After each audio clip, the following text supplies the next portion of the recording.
Bonjour à toutes et à tous, c'est Magic Focus, j'espère que vous allez bien. Je suis ravi de vous retrouver dans cette nouvelle vidéo. Permettez-moi tout d'abord de vous souhaiter une très bonne année 2020.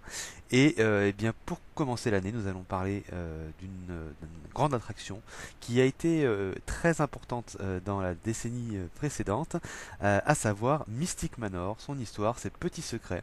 Alors c'est parti pour Mystic Manor, en espérant que cette vidéo vous plaira et que vous allez apprendre des petites choses, comme d'habitude. Alors Mystic Manor, c'est une attraction qui ouvre en 2013 lors d'un plan de sauvetage du parc Hong Kong Disneyland. Les Imagineers cherchent à y intégrer un manoir hanté, mais ils se trouvent confrontés en fait à un problème d'ordre culturel, puisque la mort en Chine est exclue, elle est taboue. Disney doit alors développer un autre concept sans l'image de la mort et des fantômes. Alors, partant de là, c'est carrément finalement une autre chose qui sera choisie, une page blanche qui devra être écrite. Et du coup, le manoir choisi est celui d'un certain Henry Mystic, qui est un homme qui fait partie de la SEA, la Société d'Exploreurs et d'Aventure, dont j'avais déjà parlé, qui lie plusieurs parcs Disney entre eux. Et dans ce manoir, Mystic décidait de rassembler sa collection d'objets incroyables dénichés autour du monde, parce que cet homme est un grand voyageur. Alors, le visage de cette personne est inspiré en fait par celui de l'imagineur Joe Rohde, qui est un grand imagineur qui a conçu par exemple Animal Kingdom, Expédition Everest, Avatar par exemple, ou même les villages nature à Paris. Donc l'histoire, eh bien, elle nous plonge en 1908 et le proprio décide de nous ouvrir son manoir.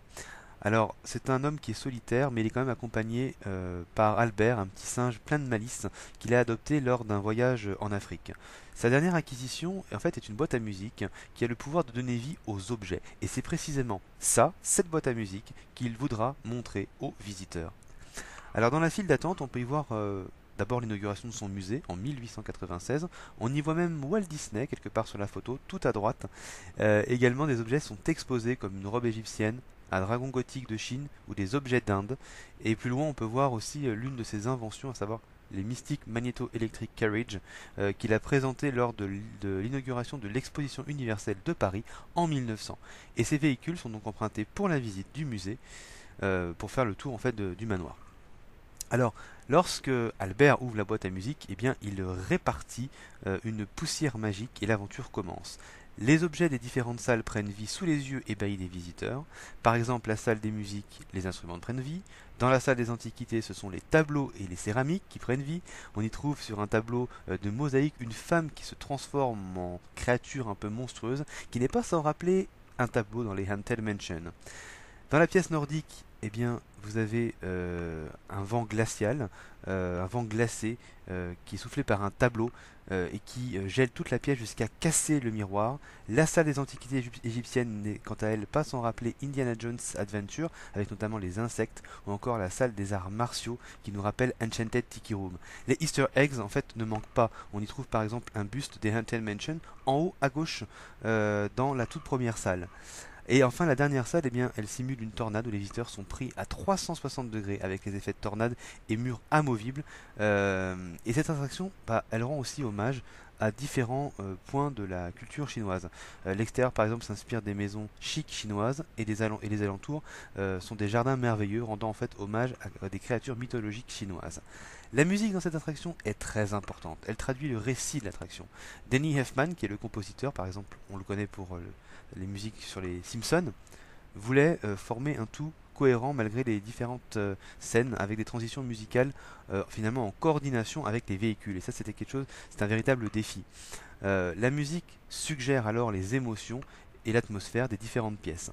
Côté technique, il s'agit en fait d'un trackless ride fonctionnant grâce à des GPS commandés à distance avec des ordinateurs qui en fait commandent les véhicules. Et l'angle de vue est maîtrisé. En fait, l'angle de vue est maîtrisé lors de la visite du manoir. C'est-à-dire que les véhicules vont diriger le regard finalement des visiteurs en fonction de ce qui sera ce qui sera visible, ce qui devra être vu.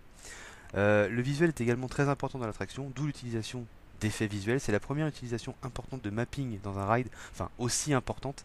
Et la poussière musicale est créée par des points lumineux en fait sur un fil transparent suspendu, invisible bien sûr aux yeux des visiteurs et qui donc virevolte. Donc c'est vraiment une attraction qui est incroyable, magique, féerique, mais aussi totalement révolutionnaire avec beaucoup de nouvelles technologies et une histoire toute inspirée par les Imagineers, créée par Walt Disney Imagineering. C'est un petit chef-d'œuvre cette attraction. Je pense que c'est vraiment à faire, à mon avis, au moins une fois. C'est un gros ride. Donc voilà pour l'histoire et la storyline de Mystic Manor. J'espère que cette vidéo vous aura plu. N'hésitez pas, dans ce cas, à liker, à vous abonner, ça me fait vraiment plaisir. Et quant à nous, on se retrouve dans une prochaine vidéo, info, Imagineering. Merci d'avoir regardé, à très bientôt. Salut.